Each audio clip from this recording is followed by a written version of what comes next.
Sebelum kita lanjut, jangan lupa like, comment, subscribe, dan nyalakan notifikasinya agar tidak ketinggalan info terbaru lainnya. Semoga bermanfaat. 9 nomor 14. Ambillah sapi itu trinitas, 1 ekor, kulitnya, dagingnya, taiknya, bakarlah, itulah korban penebus dosa. Kalau Anda menghargai tumbal penebus dosa, sapi yang Anda sembah, jangan manusia, kasihan. Anaknya orang, anak sematawayang ditumbalkan untuk dosa-dosa kalian. Jangan, mending sapi karena ada kaidahnya. Keluaran 29 nomor 14. Ambillah sapi itu, taiknya, kulitnya, dagingnya, bakar, itulah korban penebus dosa. Itu baru perintah. Kalau kalian pingin kali kemudian korban kalian tuhankan, sapi kalian sembah, sapi. Lebih bagus sapi daripada kalian menyembah makhluk roh yang dijual oleh Paulus kepada Roma. Lebih baik sapi. Kenapa kalian menyembah sapi? Karena sapi adalah alat untuk menebus dosa. Kenapa tidak menyembah Yesus? Karena Yesus bukan alat nebus dosa, dia manusia.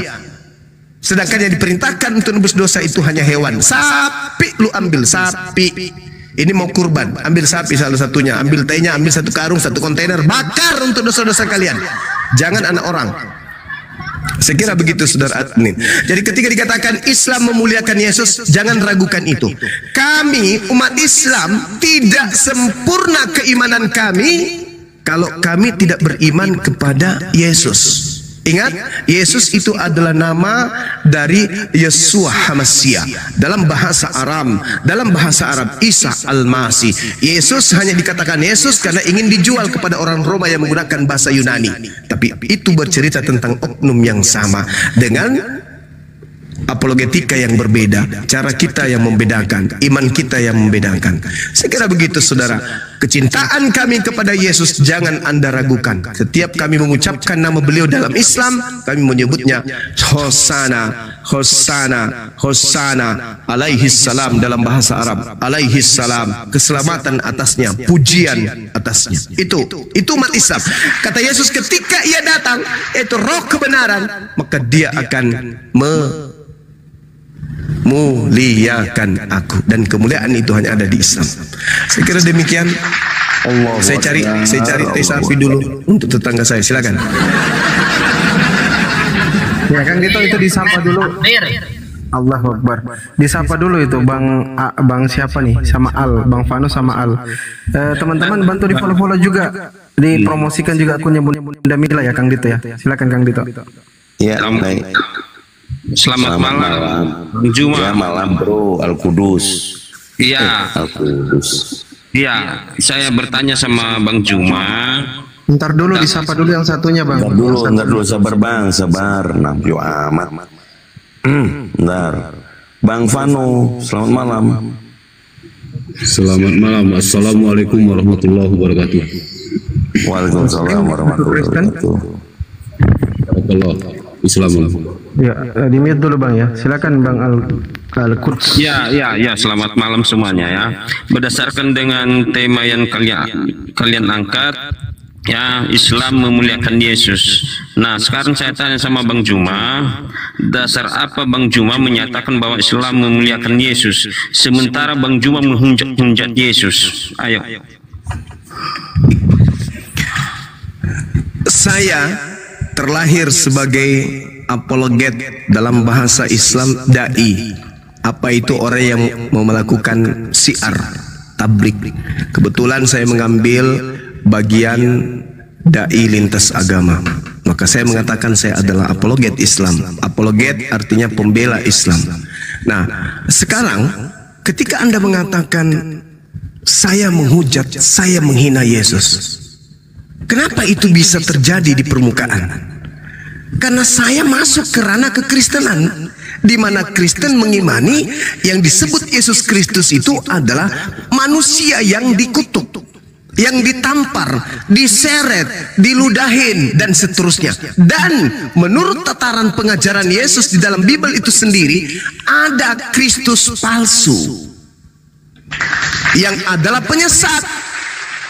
Berarti dari sudut pandang ini saya mengatakan ketika saudara melihat saya di permukaan seakan-akan dalam tanda kutip menghina Yesus, menistakan Yesus, berarti itu dalam ranah Kristus yang datang kepada Paulus, bukan anak Maria. Saya sangat memuliakan anak Maria, semulia-mulianya, selayaknya beliau adalah nabi.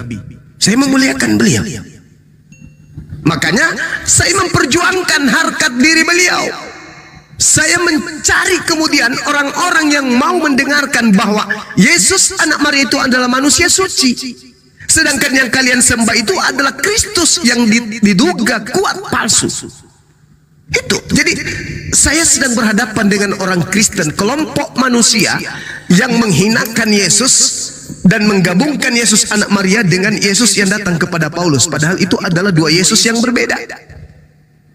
Yesus anak Maria manusia suci, terkemuka di dunia dan di akhirat. Dia tidak ditampar, dia tidak diludahin, dia tidak diseret, dia tidak ditelanjangin, dia tidak digantung, dia tidak ditombak, dia tidak dibunuh, dan dia tidak dikutuk oleh Tuhan. Beliau manusia suci. Ketika Roh Kudus datang kepada ibunya, apa kata Roh Kudus kepada ibunya? Innama ana rasulu rabbik li ahabalaki gulaman zakiya. Roh Kudus berkata, wahai Maryam, sesungguhnya aku ini adalah utusan Tuhanmu untuk menyampaikan anugerah kepadamu, yaitu seorang anak laki-laki yang kudus. Berarti dia tidak terkutuk. Di dalam kitab saudara ada Yesus yang kudus, ada Yesus terkutuk. Kisah Para Rasul 4 nomor 30, Yesus adalah manusia yang kudus, dia hamba Tuhan yang kudus. Sedangkan pada Paulus, Yesus itu adalah orang yang dikutuk. Dua Yesus yang berbeda. Kristen muncul. Anda ingin menggabungkan antara Yesus kami dengan Yesusnya Roma. Tidak bisa. Beda Yesusnya Romawi, beda Yesusnya umat Islam. Beda.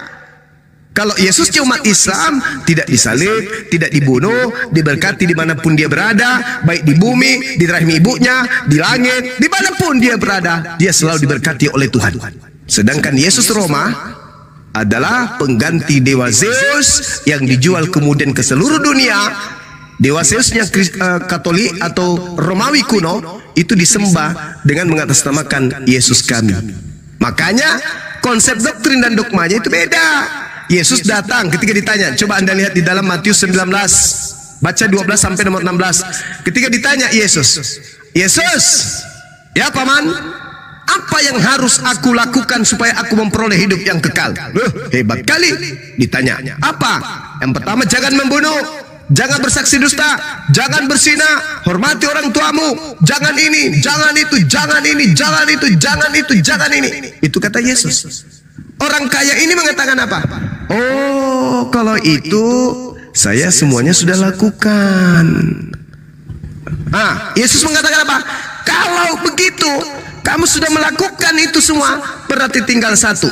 Saya ketika pertama kali membaca ini dan mengejar kemudian kebenaran penyaliban nebus dosa, saya berharap data terakhir itu yang satu itu apa? Kamu harus percaya bahwa aku mati untuk menebus dosa kalian, baru bisa selamat. Ternyata bukan, kawan. Yang terakhir itu apa kata Yesus? Jual semua hartamu, berikan kepada si miskin. La haula wala quwata illa billah. Tidak ada itu. Malah yang pertama ketika apa yang harus aku lakukan supaya aku memperoleh hidup yang kekal? Yang pertama apa? Justru membatas salib. Apa itu? Jangan membunuh. Parah kali salib ini. Berarti jangan menyalib. Kalau menyalib tidak memperoleh hidup kekal. Kalau yang menyalibnya saja tidak memperoleh hidup yang kekal, apalagi yang mengimani salib. Itu saudara. Makanya kami hadir sebagai umat Islam ini bukan membenci kalian, enggak, karena sayang kalian. Habis waktu kami, tersita waktu kami. Kami kalau menyajikan seperti ini, yang diuntungkan kalian. Kalian menerima, kalian masuk surga. Kami belum tentu. Tapi kalau kalian menerima apa yang kami sampaikan, kalian masuk surga. Kami belum tentu. Kenapa belum tentu? Ya karena kami punya dosa-dosa dari kemarin. Kalau kalian masuk ke Islam, dosa kalian semua telah segera seketika itu juga dihapuskan. Tapi kalau kami punya dosa-dosa, ya alhamdulillah kalau Allah mengampuni dosa kami. Tapi yang disebut mu'allaf, begitu mereka meninggalkan agama yang lama, masuk ke Islam, dia terlahir kembali seperti bayi. Dia kembali fitrah. Nah, sedangkan kalau kalian yang mengajarkan Kristen kepada saya, hadiah yang kau kasih ke saya itu neraka.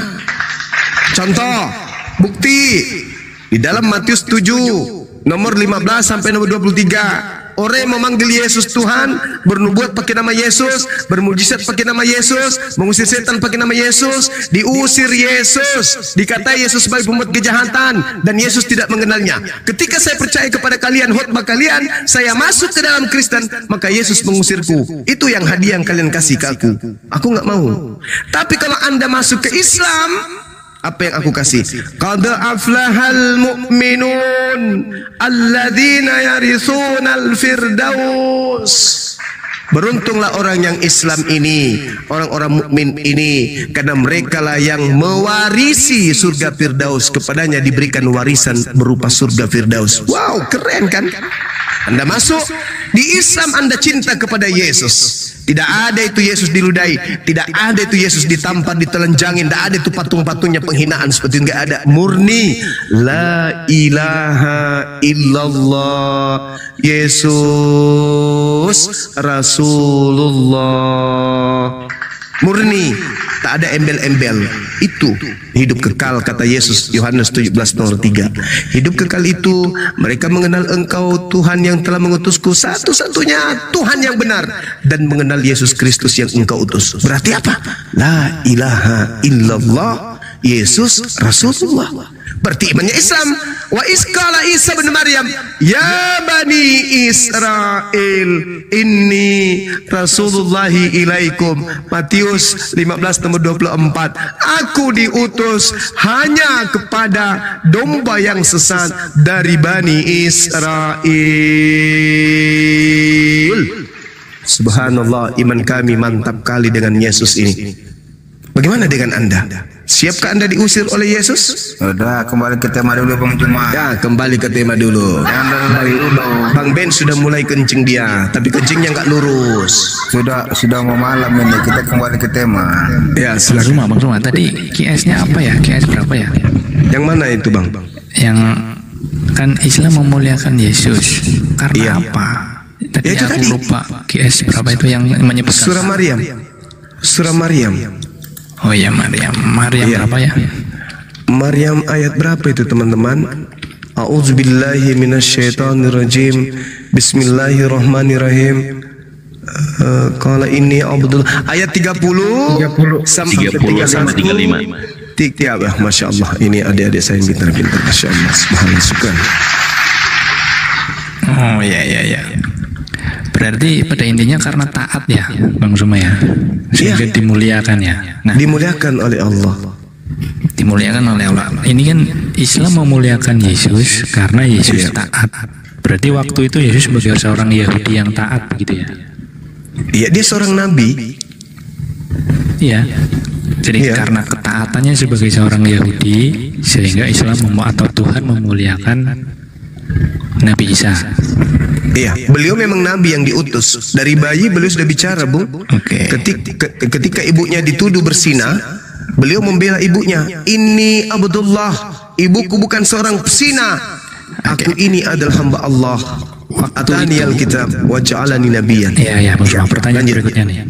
Waktu itu apakah Nabi Isa juga mengalami penolakan dan penghinaan? Iya. Sempat nggak ditolak? Sempat nggak dihina? Sempat ya. Al-Quran surah Ali Imran, saya lupa ayatnya. Ali Imran surah Al-Maidah, Al-Maidah ada, Ali Imran ada. Ketika kemudian beliau ditolak oleh Bani Israel, kemudian Allah kemudian menyelamatkan beliau dari penolakan. Ali Imran ayat 545 sampai seterusnya. Iya. Berarti dia di situ fokusnya perbedaannya ya. Kalau pengajaran Paulus di dalam Filipi sama juga karena ketaatan. Tetapi Yesus ini taat ditolak bahkan sampai difitnah dan ditangkap. Kalau dari versi Islam ditolak sempat tapi tidak ditangkap, begitu ya. Kenapa nih? Kenapa justru malah dimuliakan ketika Isa ini maksudnya menggantikan orang lain atau memilih orang lain untuk menggantikan dia gitu. Kenapa nggak taat sampai mati gitu? Jadi gini, Bung. Nabi Isa datang diutus kepada Bani Israel dari sejak dia bayi udah ditolak oleh kaumnya. Allah memberikan kemudian mujizat, membangkitkan orang mati dan seterusnya supaya sebagai ujian bagi Bani Israel. Apakah Bani Israel ini di penghujung utusan terakhir bagi mereka mau bertobat? Karena Nabi Musa ketika datang menyelamatkan mereka dari perbudakan, dari apapun, dari penjajahan dan seterusnya, tapi tetap aja tidak mau beriman kepada pencipta langit dan bumi. Mereka kemudian masa bodoh. Nah, Tuhan saking cintanya diutus lagi yang terakhir nih. Aku utus dia tanpa ayah sebagai contoh pelajaran kepada mereka bahwa aku mampu melakukan apapun. Apakah dengan ini kemudian mereka bisa membuka hati? Ternyata enggak. Nabi Isa datang, lalu mereka melakukan pengingkaran kepada Nabi Isa alaihissalam, bahkan sampai kepada pencobaan pembunuhan. Nah, ketika mereka bersepakat membunuh Nabi Isa alaihissalam, Allah menyelamatkan. Maka mereka dihukum wa qaulihim, karena ucapan mereka bahwa penghinaan mereka tentang Rasulnya Isa kepada mereka hina. Mereka mengatakan mereka telah membunuh, mereka merasa menang dengan membunuh utusanku. Pada sesungguhnya yang mereka bunuh bukan utusanku, melainkan aku serupakan bagi mereka orang yang dibunuh tersebut. Jadi Nabi Isa diselamatkan. Oke, Bang Zuma, sudah terjawab. Kenapa Islam memuliakan Yesus sudah. Sekarang pertanyaan berikutnya, mohon maaf nih. Kenapa Allah memuliakan Nabi Isa? Silakan. Ya, Nabi Isa dimuliakan itu karena beliau adalah Nabi, seluruh Nabi, dan bahkan bukan cuma Nabi, kita semua orang-orang yang suci, siapapun di antara kita itu dimuliakan oleh Allah. Makanya Allah itu penyayang kepada kita, orang-orang yang disucikan, orang-orang yang mensucikan dirinya. Nah, terkait dengan Nabi Isa alaihissalam, kenapa beliau dimuliakan? Karena beliau Nabi, beliau tidak pernah ingkar kepada Tuhan. Makanya dikatakan di dalam surah Al-Maidah ayat 116, ketika ditanya oleh Allah, wahai Isa, apakah engkau yang mengajarkan kepada orang-orang ini menuhankan dirimu, menjadikan dirimu sebagai Tuhan selain daripada aku? Apa kata Nabi Isa alaihissalam? Subhanaka ma yakunu li an aqula ma laysa li bihaqqa. Aku Tuhan tidak pernah mengatakan kepada mereka apa yang bukan hakku untuk aku katakan. Yang aku katakan kepada mereka adalah apa yang kau firmankan untuk aku katakan dan aku sampaikan, itu aja. Aku mengajarkan kepada mereka, fattaqullaha wa atiun, bertakwalah kepada Allah dan taatlah kepada firman yang aku sampaikan kepada kalian. Hadza siratul mustaqim. Itulah jalan yang lurus. Bang Juma, sebentar Bang Juma, jangan kasih dulu kesempatan sama kami dulu Bang Juma. Saya tanya kembali sama Bang Juma. Sekarang saya tanya, mana yang lebih kalian taat ya, pada Nabi Muhammad atau sama Nabi Isa? Baik. Jadi Nabi Isa alaihissalam itu adalah nabi yang diutus oleh Allah kepada Bani Israel. Dikatakan wa is qala Isa bin Maryam ya Bani Israel inni Rasulullahi ilaikum. Nabi Isa diutus oleh Allah kepada Bani Israel, bukan kepada kami. Tetapi kami beriman kepada kenabiannya, bahwa beliau adalah seorang nabi suci yang diutus kepada Bani Israel, mengajarkan Bani Israel jalan menuju kepada keselamatan. Kami beriman, sama seperti kami beriman kepada Nabi Musa. Tetapi nabi-nabi ini diutus kepada kaumnya masing-masing, tapi kami beriman. Begitu saudara.